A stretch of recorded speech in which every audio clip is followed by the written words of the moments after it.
بسم اللہ الرحمن الرحیم۔ السلام علیکم۔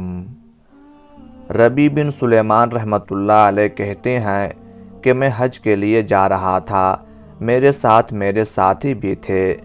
جب ہم کوفہ پہنچے تو وہاں ضروریات سفر خریدنے کے لیے بازاروں میں گھوم رہا تھا کہ دیکھا ایک ویران سی جگہ میں ایک خچر مرا ہوا تھا اور ایک عورت جس کے کپڑے بہت پرانے بوسیدہ سے تھے، چاقو لیے ہوئے اس کے گوشت کے ٹکڑے کاٹ کاٹ کر ایک زنبیل میں رکھ رہی تھی۔ مجھے یہ خیال ہوا کہ یہ مردار گوشت لے جا رہی ہے، اس پر سکوت ہرگز نہیں کرنا چاہیے۔ شاید یہ عورت لوگوں کو یہی پکا کر کھلاتی ہو، سو میں چپکے سے اس کے پیچھے ہو لیا، اس طرح کہ وہ مجھے نہ دیکھے۔ وہ عورت ایک بڑے مکان میں پہنچی جس کا دروازہ بھی اونچا تھا۔ اس نے جا کر دروازہ کھٹکھٹایا، اندر سے آواز آئی، کون ہے؟ اس نے کہا، کھولو، میں بدحال ہوں۔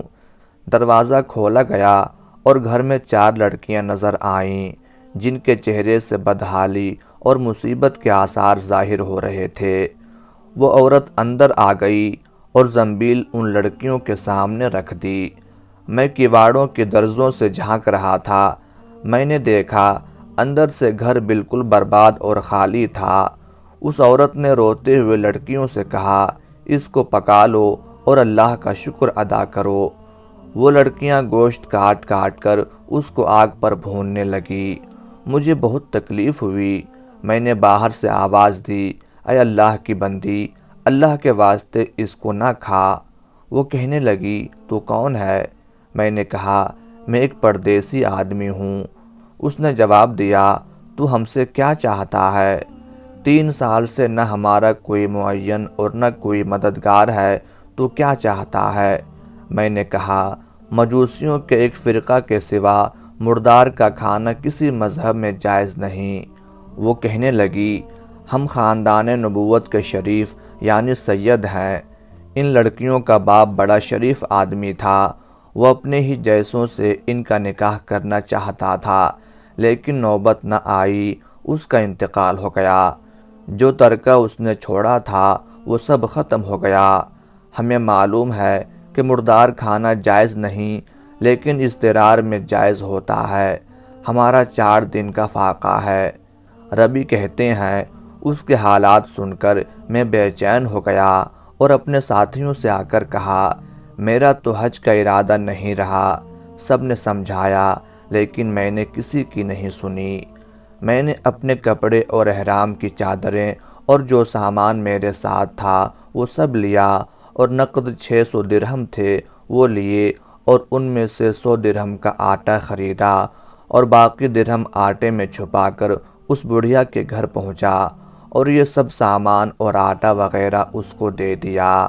اس نے شکریہ ادا کیا اور کہنے لگی، اے ابن سلیمان، اللہ تیرے اگلے پچھلے گناہ معاف کرے اور تجھے حج کا ثواب عطا کرے، اور اپنی جنت میں تجھے جگہ عطا فرمائے، اور ایسا بدل عطا فرمائے جو تجھے بھی ظاہر ہو جائے۔ ربیع کہتے ہیں، حج کا قافلہ روانہ ہو گیا۔ میں ان کے استقبال کے لیے کوفہ ہی روکا رہا تاکہ ان سے اپنے لیے دعا بھی کرواؤں۔ جب حجاج کرام کا ایک قافلہ میری آنکھوں کے سامنے سے گزرا تو مجھے اپنے حج سے محروم رہ جانے پر بہت افسوس ہوا اور رنج سے میرے آنسو نکل آئے۔ جب میں ان سے ملا تو میں نے کہا، اللہ تعالیٰ تمہارا حج قبول کرے اور تمہارے اخراجات کا تمہیں بدلہ عطا فرمائے۔ ان میں سے ایک نے کہا کہ یہ کیسی دعا ہے؟ میں نے کہا، اس شخص کی دعا جو دروازہ تک کی حاضری سے محروم ہو۔ وہ کہنے لگے، بڑے تعجب کی بات ہے، اب تو اس سے بھی انکار کرتا ہے کہ تو ہمارے ساتھ عرفات کے میدان میں نہ تھا، تو نے ہمارے ساتھ رمی جمرات نہیں کی، تو نے ہمارے ساتھ طواف نہیں کیے۔ میں اپنے دل میں سوچنے لگا، یہ اللہ کا لطف ہے۔ اتنے میں میرے شہر کے حاجیوں کا قافلہ آ گیا۔ میں نے کہا، اللہ تعالیٰ تمہاری سعی مشکور فرمائے، تمہارا حج قبول فرمائے۔ وہ بھی کہنے لگے، تو ہمارے ساتھ عرفات میں نہیں تھا، رمی جمرات نہیں کی تو نے ہمارے ساتھ، اب تو انکار کر رہا ہے۔ ان میں سے ایک شخص آگے بڑھا اور کہنے لگا، بھائی انکار کیوں کرتے ہو؟ تم ہمارے ساتھ مکہ میں نہیں تھے یا مدینہ میں نہیں تھے؟ جب ہم قبر اطہر کی زیارت کر کے باب جبرائیل سے باہر کو آ رہے تھے، اس وقت ازدحام کی کثرت کی وجہ سے تم نے یہ تھیلی میرے پاس امانت رکھوائی تھی، جس کی مہر پر لکھا ہوا ہے، جو ہم سے معاملہ کرتا ہے نفع کماتا ہے۔ اس نے کہا، یہ لو اپنی تھیلی واپس۔ ربی رحمۃ اللہ علیہ کہتے ہیں، میں نے اس تھیلی کو کبھی اس سے پہلے دیکھا بھی نہ تھا۔ اس کو لے کر میں گھر واپس آیا، عشاء کی نماز پڑھی، اپنا وظیفہ پورا کیا۔ اسی سوچ میں جاگتا رہا کہ آخر یہ قصہ کیا ہے۔ اسی کشمکش میں آنکھ لگ گئی تو میں نے حضور اکرم صلی اللہ علیہ وآلہ وسلم کی خواب میں زیارت کی۔ حضور اکرم صلی اللہ علیہ وآلہ وسلم نے تبسم فرماتے ہوئے ارشاد فرمایا، اے ربی، آخر ہم کتنے گواہ اس پر قائم کریں کہ تو نے حج کیا ہے؟ تو مانتا ہی نہیں۔ بات یہ ہے کہ جب تو نے اس عورت پر جو میری اولاد میں سے تھی خرچ کیا اور اپنا حج کا ارادہ ملتوی کیا تو اللہ نے اس کا نعم البدل تجھے عطا فرمایا۔ اللہ نے ایک فرشتہ تیری صورت بنا کر اس کو حکم دیا کہ وہ قیامت تک ہر سال تیری طرف سے حج کیا کرے، اور دنیا میں تجھے یہ عوض دیا کہ 600 درہم کے بدلے 600 دینار یعنی اشرفیاں عطا کیں۔ ربی رحمۃ اللہ علیہ کہتے ہیں، جب میں سو کر اٹھا تو اس تھیلی کو کھول کر دیکھا تو اس میں 600 اشرفیاں موجود تھیں۔ ابراہیم بن اسحاق کوتوال بغداد کہتے ہیں کہ میں نے خواب میں دیکھا کہ حضور نبی کریم صلی اللہ علیہ وآلہ وسلم فرما رہے ہیں کہ قاتل کو قید خانے سے رہا کر دے۔ بیدار ہونے پر میں نے معلوم کیا کہ قید خانے میں کیا کوئی قتل کرنے والا ملزم ہے؟ معلوم ہوا کہ ہے، اور اس کو میرے سامنے پیش کیا گیا۔ میں نے اس سے احوال بیان کرنے کو کہا۔ اس نے کہا کہ میں اس گروہ سے ہوں جو ہر رات حرام کاری کیا کرتے تھے۔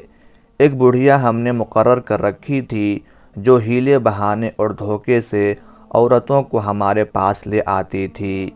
ایک روز ایک نہایت خوبصورت حسینہ کو لائی، جس نے نہایت عاجزی سے کہا کہ میری عصمت کو داغدار نہ کرو، میں سیدانی ہوں، میرے نانا حضرت محمد صلی اللہ علیہ وآلہ وسلم اور ماں حضرت فاطمہ الزہرا رضی اللہ تعالی عنہا ہیں، اللہ کے واسطے مجھے پناہ دو، اس بڑھیا نے مجھے دھوکہ دیا ہے۔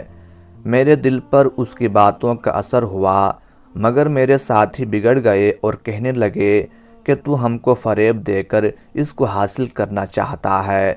میں نے انہیں بہت سمجھایا، مگر جب دیکھا کہ وہ اس حسینہ کی عزت و آبرو لوٹنے پر تلے ہوئے ہیں تو میں نے ان کا مقابلہ کیا۔ چھری میرے ہاتھ میں تھی اور میں زخمی ہو گیا، لیکن اس شیطان کو جو اس لڑکی کی عصمت دری پر ادھار کھائے بیٹھا تھا قتل کر ڈالا۔ میں نے اس لڑکی کو اشارہ کیا، وہ ہمیں لڑتا ہوا دیکھ کر چپ چاپ چلی گئی۔ شور و غل سن کر لوگ جمع ہو گئے۔ خون آلود چھری میرے ہاتھ میں اور ایک لاش دیکھ کر سپاہی مجھے گرفتار کر کے لے گئے۔ کوتوال نے یہ واقعہ سن کر ملزم سے کہا کہ اللہ تعالیٰ اور رسول اللہ صلی اللہ علیہ وآلہ وسلم کی راہ میں نے تجھ کو رہا کر دیا۔ اس کے بعد اس ملزم نے توبہ کی اور وہاں سے چلا گیا۔